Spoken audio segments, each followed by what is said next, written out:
Any questions, ladies and gentlemen, about any aspect of the Christian faith? Our beliefs, our values, our ethics, any aspect of our Christian faith that you want to ask about? Going once? Going twice, doing questions? Yeah, go on. In the Muslim faith, there's things that God can't do. I'm not sure if that applies to the Christian faith. One of the things being God becoming man, because that would sort of embrace like flaws and dependency and stuff like this. Yeah. So my first point is Muslims are working to a double standard because they have cognitive dissonance. They haven't fully thought out their own doctrines. So, for example, and I don't know what religion you are, bro, but in terms of Islamic doctrine, Muslims believe that Allah has a veil that he created that limits his own glory from destroying the universe. That's in Al-Tirmidhi, the hadiths of Al-Tirmidhi. Now, that demonstrates that Muslims have in their religion a concept that created things can limit divine attributes. Furthermore, Muslims believe that the Quran is the eternal word of Allah. And yet here it is, well, it's not actually in there today, funnily enough, but usually I carry a Quran in a book form inside my bag. So a book that is supposedly the eternal word of Allah is encapsulated and carried by a man inside of a bag and has entered into creation, carried by a created thing, the angel Gabriel, according to Islamic doctrine. Now, if the Muslim argument was consistent, they would have to admit that this entails imperfectibilities upon Allah and his attributes. But they reject that, and that's where the cognitive dissonance comes in. Because when they address the Incarnation, they use these arguments like, well, these are imperfections not worthy of Allah. But when you point out exactly the same principles in their own religion, they turn around and say, no, these are not imperfections of Allah. That's cognitive dissonance. It's a double standard. And that is how I would answer that. Because if it can be truly held to be true by Muslims in the examples in their faith, they have no basis of criticism to attack Christians in our faith when we're using exactly the same beliefs and principles. Saying, well, Islam is wrong, so we must be default wrong also. But if they're correct, then you can't be correct. Can I reply? So let me explain my point properly. You said there's limitations in a book coming here. We don't necessarily say that's God. We just say the Creator himself, there's things that he can and cannot do. That's not limiting his glory. If anything, that's adding to his glory. So having limitations, being able to not have ultimate knowledge, having the ability to die, we don't associate these with godly characteristics. So if anything, we're sort of raising the value of God as opposed to saying he can do everything. One of them is being lie, cheat, fail to exist, be dependent. These things we would say sort of take away from his godship. So how would you sort of... Yeah, I'd reply to that by pointing out that you haven't actually addressed the argument that I just made. You ignored it. All you've done is restate the obvious position, which is the Islamic one, the Islamic argument, but you haven't actually addressed with my initial counter. Let me finish. Sure. The reality is, if you believe that the veil of Allah limits the glory of Allah, which you do, it literally says that in your text in Al-Tirmidhi, in the hadith, then that means that you have accepted that Allah's attributes can be limited by something that is created. And the Quran demonstrates that there can be something like incarnational, that the attribute of Allah's divine eternal word can coexist in place and time in creation on incan paper. And this is what Christians teach when we say that the divine Son, the divine Logos, took to himself a human nature. Now, does ink and paper have limitations? Yes. Does that limit the divine attribute of Allah's eternal word that coexists in time and place on ink and paper? Well, that's the point, isn't it? Because Muslims would say no. They would say that all those people in Saudi Arabia who are flushing Qurans down the toilet in their thousands, that's something you can look up, it is happening. Those people are not damaging the word of Allah, because the word of Allah is above it, and they're just damaging ink and paper. We Christians are saying that when Christ dies, when Christ is born, when Christ eats, he does so because of a human nature. And yes, that involves limitations on divine attributes, like access to, not possession of, divine knowledge. Because if Allah's glory can be limited by the shank, the created veil of Allah, then we also believe that divine access to divine knowledge can be limited by human nature. But the Logos, the divine word, always possesses the divine knowledge, but doesn't always access it because of the limitations of human nature. Do you want to reply to that? I mean, we don't say God is the Quran. So when it appears on paper form, people are flashing it down. Yeah. That's just a materialistic thing at that point. Thank you. That's what I said it was. So it's a materialistic thing. Thank you. Right? But we don't say God is a materialistic thing. Christians do. But you're saying that because, of course, you're saying it's a materialistic thing because Jesus is in the flesh, isn't he? He's in the physical. Jesus is not in the physical. Can I reply? Sure. So Christians, long before Muslims ever came up with the distinction that when these people in Saudi Arabia flush the Quran down the toilet, that they're just damaging paper and ink. Long before that, centuries before that, at the Council of Ephesus, we were very clear that Christ suffered according to the flesh, that Christ died according to the flesh, that the divinity does not die. When we talk about the Incarnation, we expressly state in our articulation of doctrine that the divine does not become human, it doesn't change. Divinity does not change into humanity. So it is exactly the opposite of everything the Dawagandists have ever told you. They're attacking a straw man because they've never bothered to be honest in debate, discussion or study. And they've never actually engaged with what Christians believe. Now hold on, wait, I haven't finished. It is a straw man because I want you to take this on board when you come in next, that we say that the divinity does not change into a humanity. Take that on board when you reply. Now, that is identical to the defense that Muslims give about the Quran and paper and ink. Now, you're right. Obviously, Muslims don't say that the Quran is God. That's totally right, obviously. And that is different from what Christians say when we say Jesus is God. And we'll come on to that when I speak next. But what I want to point out to you is, and I want you to answer this question,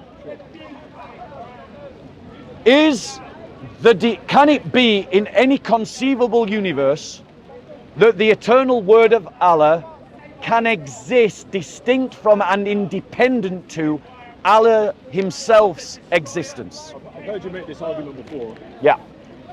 I'm not the first person to address that question. I don't have enough knowledge in terms of the divinity of Allah and his relationship with the Quran in terms of time. You haven't answered my question in regards to the attributes of God and him being able to limit himself. There's things that I mentioned, and Islam's not going to help you. I don't know how this has turned into an Islamic debate, and we're talking about God and Allah and the Quran now. My question initially was to you, can God do everything? This was almost at the base of my argument. It was almost, can God do everything? Can God limit himself? Can God fail to exist? Can God do things out of his nature that go outside of his godship? Yeah? And you're basically saying, yes, he can. And well, you are saying. So when Jesus is brought to this earth, he's limited on sort of worldly elements. He needs sleep, he needs water, he depends on gravity, stuff like this, right? We don't believe that giving God these characteristics is benefiting him. We think it sort of decreases his value, decreases his godship. So I don't see how, in a Christian perspective, Jesus being God, or I don't know what your position is on that, the Son of God or God, we don't believe that's possible. That goes outside of God's ability. So that was my initial question. Can I reply? Let me sort of just summarize. My question for you was, how can God limit himself? How can he become lacking in knowledge? How can he do these things if it's not in his nature? If you're saying he's the all-knowing, he's the self-sufficient, independent, I believe you also hold those views also. How can he die? How can he create something? Can I reply? Okay, so without using the Islamic no, hold on. Can I reply? Can I reply?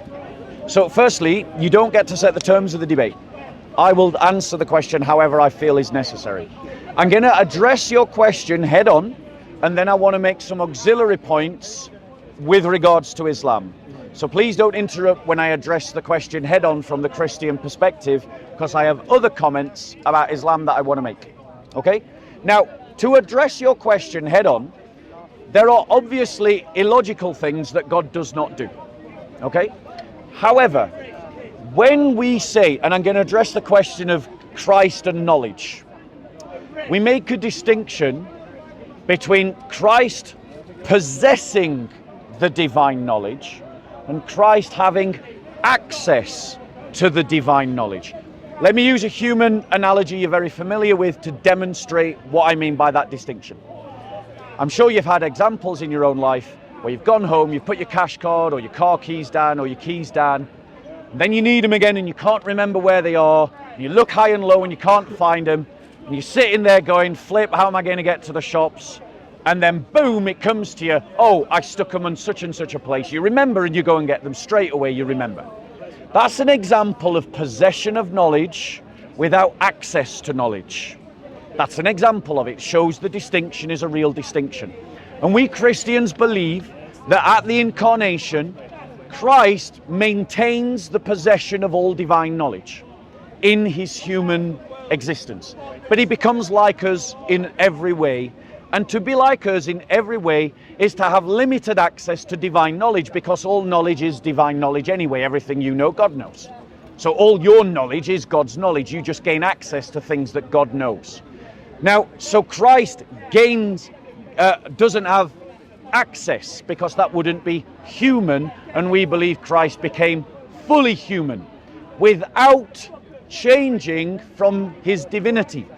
Now, that I've addressed that point directly, I want to point out something, that you have exactly the same principle in your religion, and you haven't addressed it. The veil of Allah limits the glory of Allah, because if the veil wasn't there, the glory of Allah would destroy everything as far as Allah's eyes could see. Now, what can't Allah see? So that's saying the glory of Allah would destroy everything, which means that he creates something that limits his glory. So in other words, a divine attribute can be limited by a created thing. The principle is the same. It's just we're applying it to more things than the destructive glory of God. Now, additionally, you're saying that, I want to point out to you that Islamic concepts like all-sufficiency that you appeal to is self-contradictory in Islam. Because the idea that Allah is, I think it's al-Ghani in Arabic, that he's all-sufficient, means that he is sufficient in everything, all the time, in every way. Agreed? Now, if he's self-sufficient in every way, all the time, in every conceivable way, that means that this contradicts the idea of Allah being all-merciful, because mercy cannot exist without two parties, a party giving the mercy and a party receiving the mercy. And thus that contradicts the concept of al-Ghani. And you've got a contradiction within Islamic theology. Here's another contradiction. Allah is the owner of all things. But in the Quran it says Allah is the inheritor of all things. Well, how can you inherit what you already own? So if you want to talk about contradictions, you've got all those problems in Islamic theology, and our theology is defended by using a principle that you adopted from us to defend inconsistencies, what would be inconsistencies in your theology about the veil and about the Allah, about the Quran just being a book. I don't think you addressed my question head on like you said you did. I feel I did, but go on. I don't think you did. Okay. We started to talk about the names of Allah. We're talking about the contradictions in theology, Islamic theology. Again, you're not answering it. You keep comparing the Quran and flushing toilets and all this sort of stuff. How can God remove his godship? So God can do anything according to you? Can I reply? If you can answer that question, I want to have a discussion, because if you're talking for 10 minutes, me saying something and then you keep responding, it's not much of a conversation. Well, I'm letting you talk, bro. So in terms of can God do anything? I don't want it to be like 5 minutes. I just want to ask you questions as well. Right. So I've said that God does. You're speaking so much, and then you're expecting me to remember. Well, you finish your points. The argument, and then you finish your points, and then I'll reply. I'm simply asking you: can God do everything? Right. So I'll reply to that question. Sure. Right. So as I say, that which is rationally contradictory, obviously God does not do. You know, it's the classic. Let's not interrupt one another. You ask me a question, I'm now answering it. If you ask a question, it's on you to hear the answer. So, and then I'll ask you a question. So here's the thing. So obviously there are rationally contradictory things, like God can't create another uncreated. That's a rationally contradictory statement. God can't do that. But when it comes to God entering into his creation by taking to himself a humanity, there's nothing rationally contradictory about doing that.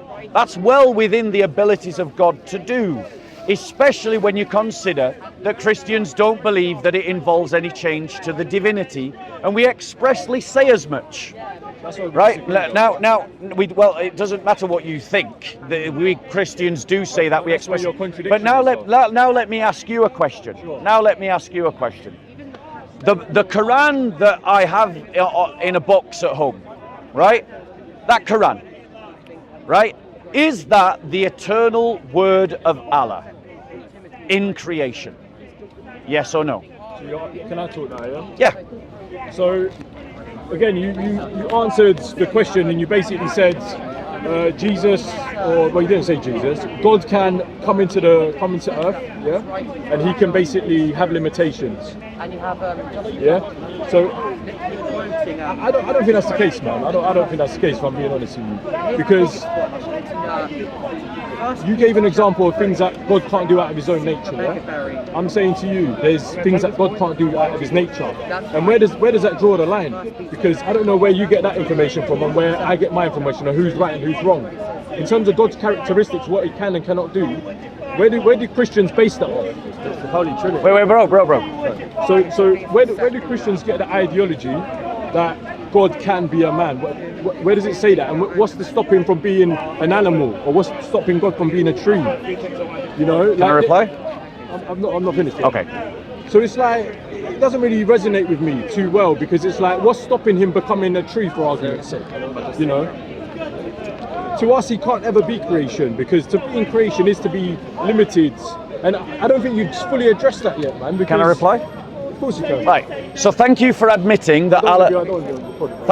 Thank you for admitting that Allah can limit his attributes, because I didn't say God can limit his attributes. I said there's things. Brother, let me reply. I didn't interrupt you. And the best way for this, no, look, bro, no. You can always come back. You can always come back. If we start interrupting one another, the whole conversation breaks down. You've been super civil. You've been super civil up to this point. So let's just keep it that way. If you've had enough, just call it a day. Right? Okay. So let's just keep it calm and civil.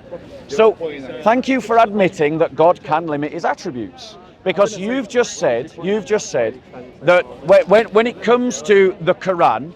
And by the way, you didn't actually answer my question. Exactly. And I did answer your question several times, and just claiming that I didn't answer your question doesn't mean that I didn't.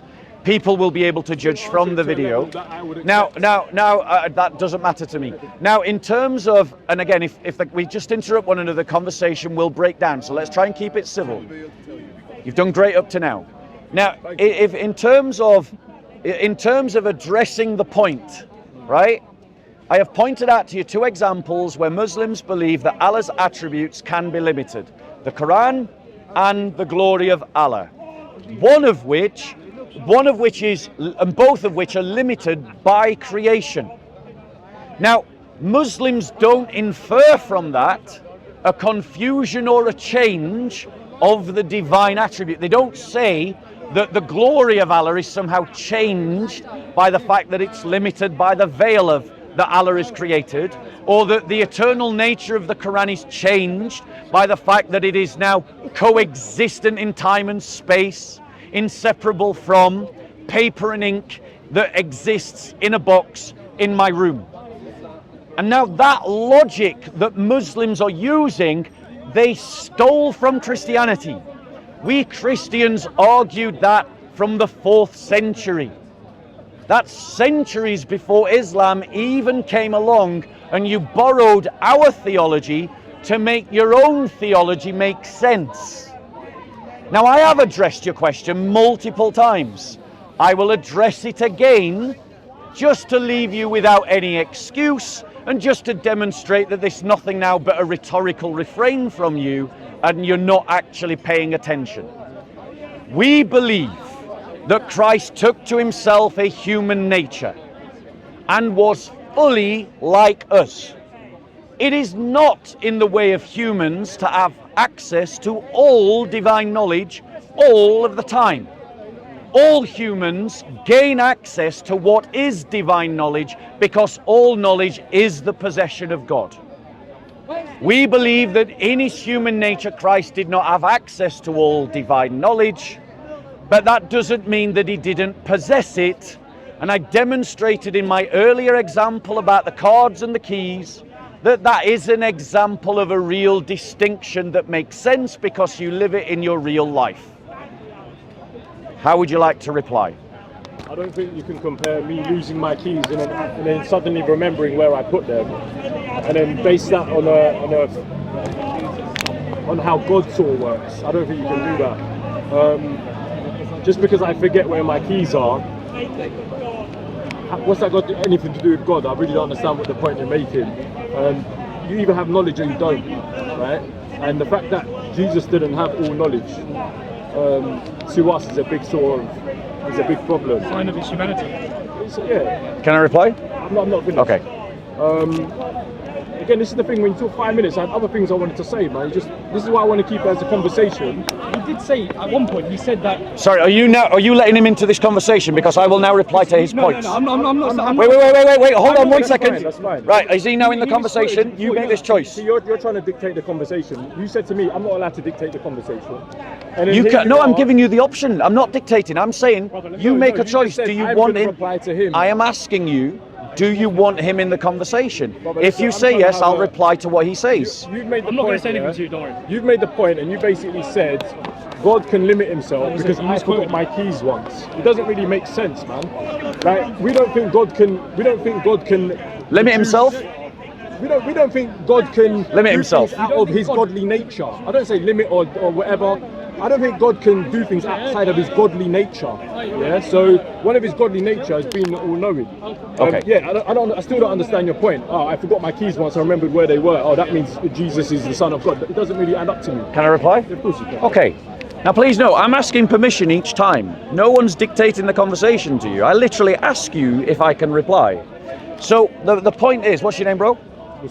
Mustafa. The point is, Mustafa, and again, everyone will notice you have not addressed the argument about the veil, and you haven't addressed the argument about the Quran.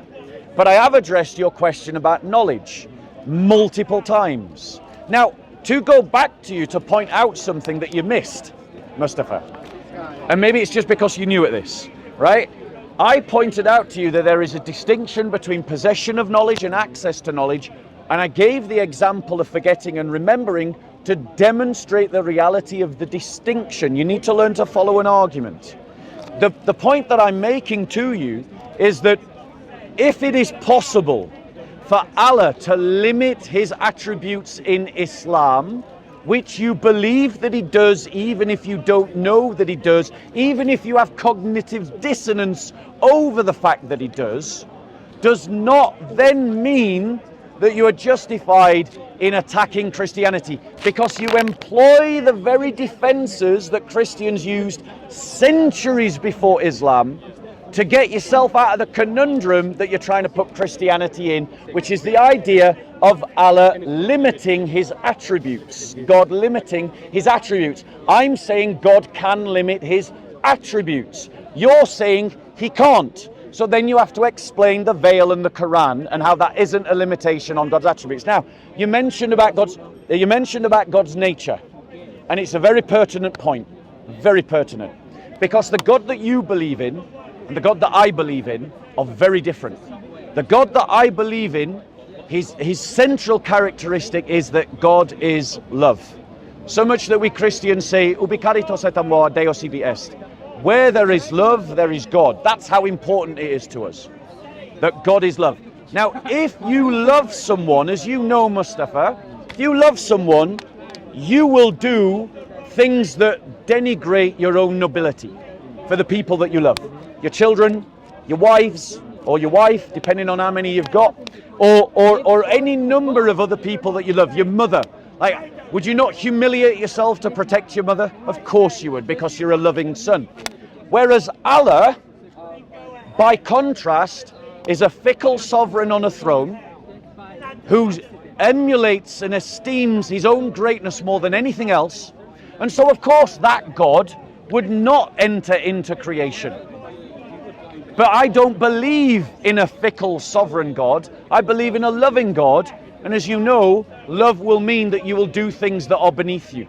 Doesn't mean that you've somehow lost your dignity, but that you do things that are beneath you because of your love.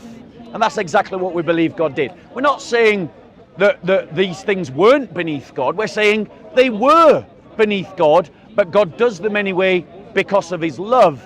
And that is a far more appealing God in my eyes than a tyrant, fickle, who sits on a throne and only ever speaks to you through letters and emails and messengers. Yeah. So the reasons why I'm not answering the questions of the veil, there's always other questions that you're asking me. It was you that was counting down. You were like, oh, going once, going twice, who's got a question? Yeah. I asked you the question of limitation and God. Correct. Yeah, I didn't even mention about me being a Muslim and me wanting to answer these questions. You're more than aware of like Islam and our views of limitations of God and what we believe, right? I simply asked you the limitations of God. That's the only question that I asked you. So for you to come back and rebuttal and say, oh, you have to answer my questions, you're not answering my questions, you're not listening, you're new to this, how many wives do you have? You're not talking about that. The initial discussion was you were counting down, and I said to you, I've got a question about Jesus, about his limitations of God, and that was my question. You're asking me about, the Quran, you're asking me about all these sorts of things. The veil, and yeah, you said I've probably got 4 wives, probably. I didn't say that. Well, you said how many have I got? I said wives or wife, depending on how many wives you've got. And again, it's relevant. It's not relevant at all. And it's just the question that I initially wanted answering is still not sufficiently answered. Now you can say you've answered it, and if it's not good enough for you, so be it. I don't think it's good enough for anyone here. I forgot my keys once. I remembered where it was. How is that applicable to the oneness of God and his true nature of being, Omniscient.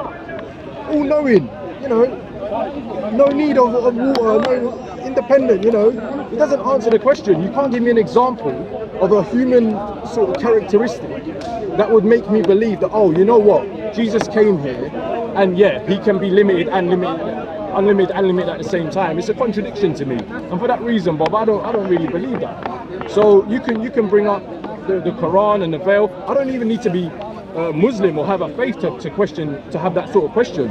So you can bring up the veil, you can bring up the Quran, and how are they coincide? It matters none. I can come here as an atheist and ask you that question. Just because you're answering questions that you're pretty knowledgeable when you can slide your way in and out of these sort of you can word yourself out of it and try. I'll take that as a backhanded compliment. Well, wherever. You can take it how you want, but in my opinion, it still doesn't answer the question. You can throw stones from glass houses all you want, but for me, it doesn't answer the question. You still haven't given me an example of how God can limit himself and that be logically making any sense. So what stops God from dying? Can he die for us? Can he fail to exist as the Father, the Spirit, everything? Can I reply? I mean, please show me sort of like evidence of how God could do that, because to me it would go outside of his godship to do it, and that's the question you haven't answered. Outside of his godship, he can't do these things because he wouldn't be God. If God was to say, you know what, I'm going to decide I'm not going to have all knowledge for eternity, or I'm going to be limited, I'm going to have a short time here, and I'm not going to be divine and unlimited, what's stopping your ideology from believing that? Can I reply? Right, so the first point, I want to point out again, you've not addressed the issue with the veil or the issue with the Quran. Sorry. Wait. I mentioned Mustafa, that I don't need to answer if you're getting tired, no, I'm not getting if you're getting tired, if it's getting too much for you, that. just take a step out, bro. I answered that. I Like, said to you, I don't if need you to can't, answer if that because you're gonna interrupt, the whole conversation will break down. And I guarantee you'll sulk if I start interrupting you. Everyone who interrupts me always does. Right, thank you. So, I'll just point out again, Mustafa, you haven't addressed the point of the veil and the Quran. Why is it pertinent to your original question? Because these are examples in Islam of Allah limiting himself. Because his attributes are not him, but they are not separate from him. In other words, there cannot be a universe that exists in which Allah's word or Allah's glory exists independent from the existence of Allah himself. In other words, they are dependent existences. And so if Allah is limiting his word as he does in ink and paper, or he limits his glory as he does with the veil that he creates, then Allah has limited an attribute. And we are talking about an attribute, the knowledge, or more particular, if you had listened carefully, Mustafa, we're not even talking about whether God in the Incarnation limits his possession of divine knowledge. We're pointing out that God in the Incarnation limits access. So it's the attribute of access to divine knowledge that is being limited, not knowledge itself. I hope I'm being really clear now. And I have answered this question several times, but I'll do it again. In what way can God limit himself? You asked. The way that he does it in a way that doesn't sustain a contradiction is this. By taking to himself a human nature that does not change his divine nature, if the limitations are encapsulated in the human nature, then that is how, and he experiences those limitations in that human nature, then that is how God can limit himself without change. But now let me ask you this question.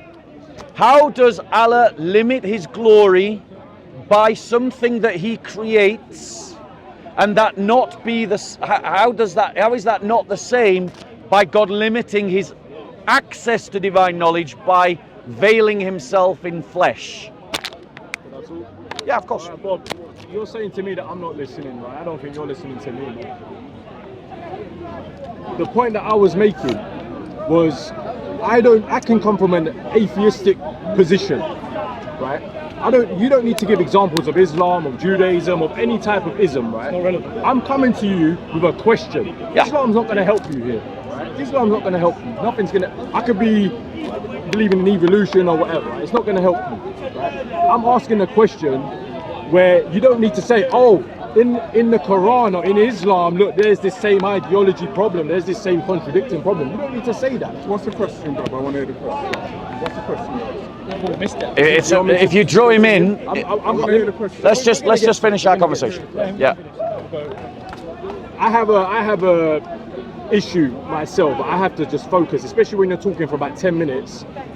It's almost promise like you to I'm not. write it down, man. I promise you I'm it not. feels like 10 minutes when he's talking. I don't It's know. a lot of waffle. And it's a lot of questions, and it's a lot of going back and forth. the biggest issue I had with you, let me sort of repeat my argument again, was I don't need to come from any sort of perspective to ask you a question as to why this makes sense. Just because you can say, oh, it doesn't make sense in the Quran, or Judaism says this. I want you to answer that with your own ideology, with your philosophy, right? And use your sources for that. You don't need to start quoting Islam. You don't need to start talking about the Quran, oh, the veil of God. And the reason, again, you mentioned it, which is again a sign that you're not listening, Bob.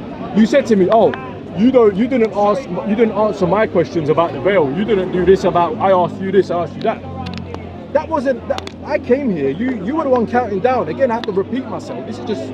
It's almost like people are watching this and just like keep repeating the same bit. I have to repeat myself because you're the one not listening. We're not going anywhere. We're going around in circles.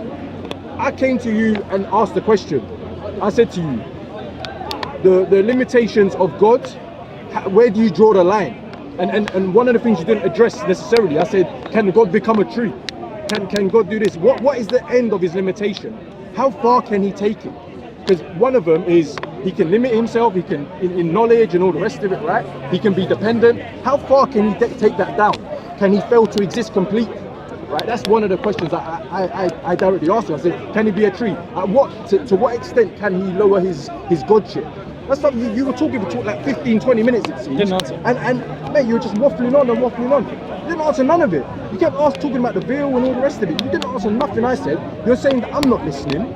I said to you, I don't need to talk about the veil. That's not the conversation at hand. You keep trying to make it comparable to Islam. Forget Islam, man. We're talking about Christianity here. This is your belief system. Can you not defend your belief system without saying, oh, the Quran is this, the Quran is that?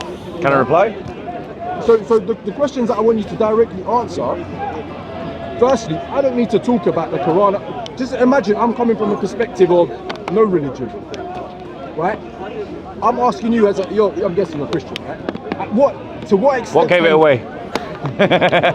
To what extent can God sort of take down his sort of divinity? How low can he take it? Is my question to you. Okay. Without you asking me the veil, this, that, because like I said to you, I don't need to answer that. That's not the topic of discussion. We're talking about Christianity here. We're talking about the limitations of God. And I'm asking you directly, how low can he take it? Can I reply? Of course. Okay. So firstly, you came to ask me a question, I answered your question, and then you wanted to have a conversation, and that's why we're having a conversation. Yes, I wanted And in a conversation, it goes backwards and forwards.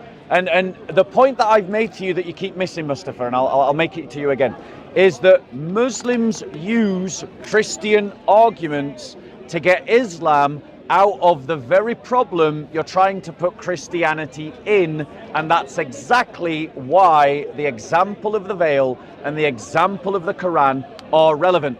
I know your kalam better than you do. I know your deen better than you do. And it's incumbent upon me to try and educate you and to help you, right?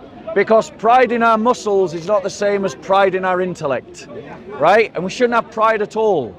But the point that I'm trying to make to you is if you can't answer the very question you're asking, when the very question you're asking puts Islam in a problem, or rather, and this is more pertinent to the original question, you can't see the parallel of the answer that I gave to defend the Christian position as already existing in the Islamic position, to get Islam out of the very conundrum that your question would put it in, then there's no helping you, bro, Mustafa. Like, you're just not able to follow an argument.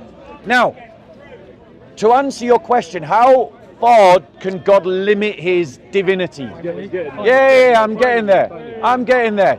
Which is better than you because you haven't got there at all. You haven't answered one of my questions, and you haven't been able to answer one of my questions because when you try to answer one of the questions, your whole argument becomes unstuck. Right? And that, my friend, is not waffles. That's just facts. Now, Can you answer so the question? I'm going to. It's been like 5 minutes. But if I interrupt you, you'll complain. So don't interrupt. Don't interrupt, because I'll start interrupting you. The whole conversation break. Are you sure? You can do that. Okay, great. So now, to answer your question directly, God limits his nature. God limits his divinity in human nature according to his nature. His nature is love. What was my question, bro? His nature, how low can that limitation go? You've got to pay attention, Mustafa. I'm answering that question. If you interrupt less, you'll hear the answer. Yeah? I've interrupted twice now. Yeah, multiple times. I'm trying to direct you to multiple the question I asked times. about 10 minutes ago. Multiple times. I'm literally just trying to direct you. And I hope you remember this behavior when I start How interrupting low you. can God take it? So now let me ask, so to answer your question, he does so according to his nature. His nature is love, and the object of his creation, the object of his love is man.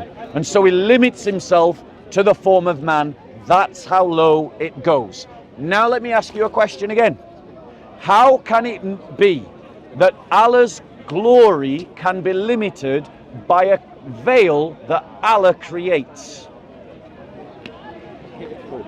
You done, yeah? You feel free to interrupt me if I'm saying anything that goes. I will. Feel free to. Against my question. No problem. So what was my question? The question was about the veil and how does that sort of. I have a contradiction problem because if I'm saying. The question is, I'll state it again because you didn't hear it because you're not listening. How can Allah limit his glory? And I answered that. I said human. So You heard it. There you go. That's twice now. So you see, if you pay attention, Mustafa, it helps. So in terms of the question, my question is this: how can Allah create a veil that limits His glory? That's the question. So, like I said, you didn't answer. You said, how low can it go, right? And you said human form is the lowest it can go. Which is the answer to the question. So that's Thank the you. answer to the question. There we go. I'm glad we I agree. asked So now my question. Why can't he become a tree? What's why my can't question? He become a pigeon? Why Answering. Can't he become That's not my question. What's my question? That's what I asked you. You What's said my you question? answered it, and I said, how low can God go? And I answered that. I said human. human form. There you go. Thank you. So you've admitted that I did answer the question. So now you answer my question. So now you answer my question. And the question is, how does Allah create a veil that limits His glory? You haven't answered my question. Go on, answer that you question. Haven't answered my question fully. You know, you're running I said to Mustafa you, from the what's question. stopping God from being a tree. Mustafa, If you're God running wanted- from the question. I'm really not. I asked Mustafa, you a question. you're running from the haven't question. Answered it, and I'm trying to. What go was back the to question? The question that I asked you. What that was you the question didn't I answer. asked you? I said What was to the you, question what's I stopping God asked from you, being a tree, Mustafa? man? What was the question I asked you? It's hard to follow you. What was the question It's I hard to asked you? follow No, you because did. You repeated the waffle question. on So for you like did 10 follow minutes. me. So now you're lying. No, it's not. You asked me. This is just rhetoric, Mustafa. Answer the question. Yes, so answer the question. Answer the question about the veil. I've answered your question. You asked me how low can it go. I said human, and you repeated the answer, thus demonstrating that I'll do that next. That demonstrates that I did answer the question. So now you answer my question. How can Allah create a veil that limits His infinite glory? So you haven't answered my question. You're running from the question, Mustafa. If I'm saying to you, You're running from the question. Answer the question that I asked you. What's the question I asked you? You were talking for 10 Answer the minutes. question I asked you. I answer you, and you've demonstrated that I answered that question. Human. Look, Mustafa, That's this not it. conversation, exactly as predicted, when you said we can just interrupt one another, course, man. has now broken down. No, it hasn't. It has, because I've demonstrated that you're not answering the question. All it's done now is I'm highlighting the fact that I've answered the asked you, question why by can't God repeating become my a tree? answer. But didn't you have answer. failed to You didn't answer the question that I've asked you. And I don't blame you. you. Answered that after. And the reason why I don't blame you is because Islam is intellectually bankrupt. Okay. And the Dawagandists and these Dawagandist arguments are built on double standards. They're built on straw-manning Christianity and not even having an appreciation of your own deen, as you, my brother, have amply demonstrated. To you from the very beginning. Let me say one thing. No. It's up to him whether you get to come into this conversation. I'm gonna get in, but I just had a question. I think we're finishing. We're done. Right. We are indeed done. We are indeed let me say done. this, yeah? My initial response was, you asked if there's a question. You didn't say, do you want to have a debate? Do you want to have a conversation back and forth where we're not going to interrupt each other? Bob, I come up to you and I said to you, I was asking you about the limitations. My question hasn't changed. Right? I said to you, why can't I answered God it become a multiple tree? times. Like, how low can it go? I answered it multiple times. Say anything. Yeah, I answered it he hasn't multiple answered none. times. You didn't say it. No, I really did, and the cameras say will it. show You it. didn't say God cannot not exist. The cameras, the camera evidence will demonstrate that this is just rhetoric. No, you All didn't. you've It got isn't, I'll tell you why. is said man. empty That was it. air and How low can it go, loud man? I noise. said elaborate and he You didn't. haven't been able to answer haven't a been single able to question. elaborate what you Mustafa, meant by do you man. want? Shall we bring this to a stop? Because it's not going anywhere I anymore. don't know, because you're not answering You the look after question, yourself. man. Take care, Bob. Take You're the care. best, man.